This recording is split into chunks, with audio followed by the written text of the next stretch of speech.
पिथौरागढ़ जिले के दौरे पर आए उत्तराखंड के पूर्व मुख्यमंत्री हरीश रावत ने बड़ा बयान दिया है। हरीश रावत ने कहा है कि वे 2022 का विधानसभा चुनाव नहीं लड़ना चाहते हैं।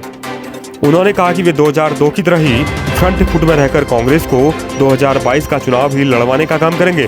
पूर्व सीएम ने कहा कि उन्होंने जब भी चुनाव लड़ने के बजाय फ्रंट फुट पर रहकर चुनाव लड़वाने का काम किया है, उसका सीधा फायदा कांग्रेस को मिला है।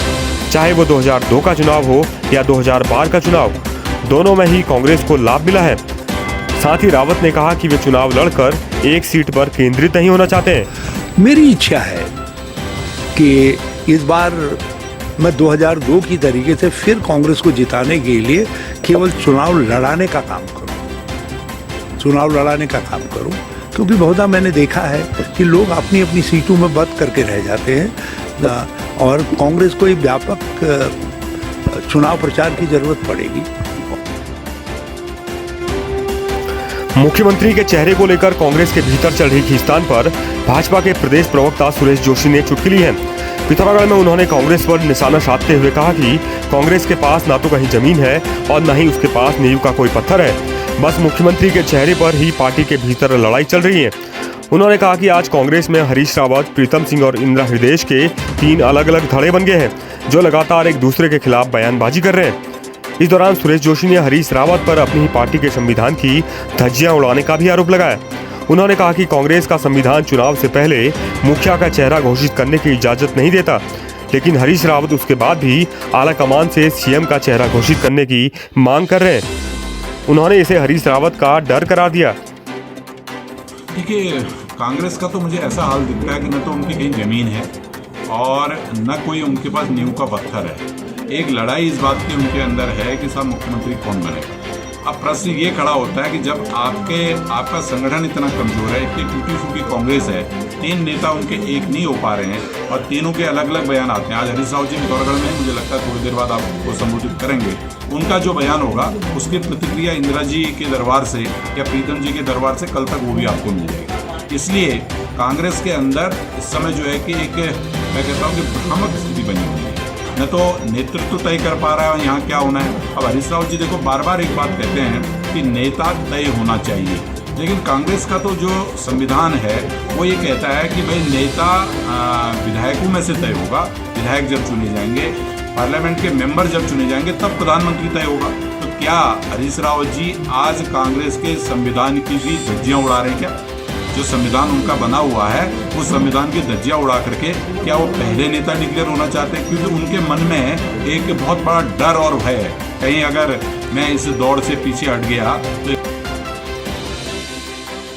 उत्तराखंड के पूर्व मुख्यमंत्री हरीश रावत ने राज्य में सूखे के हालात और जंगलों में लग रही आग को लेकर गहरी चिंता जताई है। पिथौरागढ़ के दौरे पर आए पूर्व मुख्यमंत्री हरीश रावत ने सरकार से इससे निपटने के लिए कोई ठोस नीति बनाने की भी मांग की है। हरीश रावत का कहना है कि लंबे समय से बारिश नहीं होने से पूरे प्रदेश में सूखे जैसे हालात हो गए हैं। वहीं जाड़ों के सीजन में भी पहाड़ों के जंगल धू कर जल रहे हैं, जो कि काफी चिंताजनक बात है। पूर्व मुख्यमंत्री हरीश रावत ने सरकार से मांग की है कि गैरसैंण में होने वाले विधानसभा सत्र के दौरान इन मुद्दों पर गंभीरता से चर्चा कर इसके लिए कोई ठोस नीति बनाई जाए। ये हमारी बहुमूल्य संपदा है, बहुत खतरा पैदा हो गया है, इसलिए वनों की रक्षा के लिए एक व्यापक कॉम्प्रिहेंसिव जन समर्थन आधारित प्रोग्राम बनाने की जरूरत है। और मैं उम्मीद करता हूं कि गैरसैंण की विधानसभा में जंगल बचाने और ये सूखे की स्थिति पर जरूर जो है व्यापक चर्चा हो। भाजपा के प्रदेश प्रवक्ता सुरेश जोशी ने पिथौरागढ़ में प्रेस वार्ता कर भाजपा सरकार की उपलब्धियां गिनाई। उन्होंने कहा कि भाजपा ने 2017 में प्रदेश की जनता से जो वादा किया था उसे पूरी तरह निभाया है। उन्होंने कहा कि सरकार ने सीमांत क्षेत्र के विकास के लिए जो बजट दिया है वो अब तक का सर्वाधिक बजट है। इस दौरान सुरेश जोशी ने विकास के मुद्दे को लेकर कांग्रेस को चुनौती देते हुए कहा कि कांग्रेस ने अपने शासनकाल में प्रदेश को गर्त में धकेलने का काम किया। वो किसी भी मुद्दे को लेकर बहस करने को तैयार है। जोशी ने पूर्व सीएम हरीश रावत पर निशाना साधते हुए कहा कि वो मुख्यमंत्री, केंद्रीय मंत्री समेत अनेक महत्वपूर्ण पदों पर रहने के बाद भी प्रदेश में वो विकास नहीं कर पाए जो आज भाजपा ने कर दिखाया है। जो विपक्ष के लोग हैं वो एक तरह से अनर्गल बयानबाजी और एक झूठ का प्रचार, झूठ का पुलिंदा लेकर के घूम रहे हैं। तो इसलिए भारतीय जनता पार्टी उन सब नेताओं से, जो विपक्ष के नेता हैं, उनसे सीधे सीधे उनको चुनौती देती है कि भाई आपके कार्यकाल में आपने क्या किया। चाहे बेरोजगारी की बात वो आज हमसे करते हैं, चाहे वो विकास की बात हमसे करते हैं, या उसके अतिरिक्त स्वास्थ्य शिक्षा में क्या काम हुए उसकी वो बात करते हैं। हम उनकी हर चुनौती का आप लोगों के माध्यम से जवाब देने को तैयार है। पिथौरागढ़ जिला मुख्यालय से सटे नैनी सैनिक गांव की महिलाओं ने आज कृषि विभाग के उपकरणों में बंदरबाट का आरोप लगाते हुए जिला पंचायत अध्यक्ष को ज्ञापन सौंपा। नैनी सैनिक की महिलाओं का कहना है कि कृषि विभाग द्वारा गांव के विकलांग और गरीब लोगों के बांटने के लिए जो उपकरण आ रहे हैं उनको ग्राम प्रधान और उप प्रधान द्वारा अपात्र लोगों को बांट दिया जा रहा है। महिलाओं ने जिला पंचायत अध्यक्ष को ज्ञापन सौंपते हुए उचित कार्यवाही करने की मांग की है।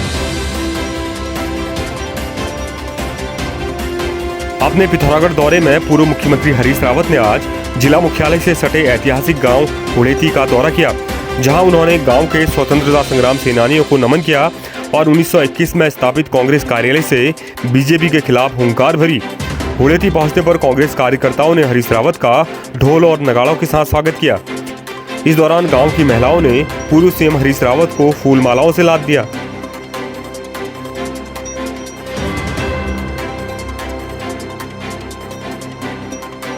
बेरीनाग के सामुदायिक स्वास्थ्य केंद्र में भी आज से कोरोना वैक्सीनेशन की शुरुआत हो गई है।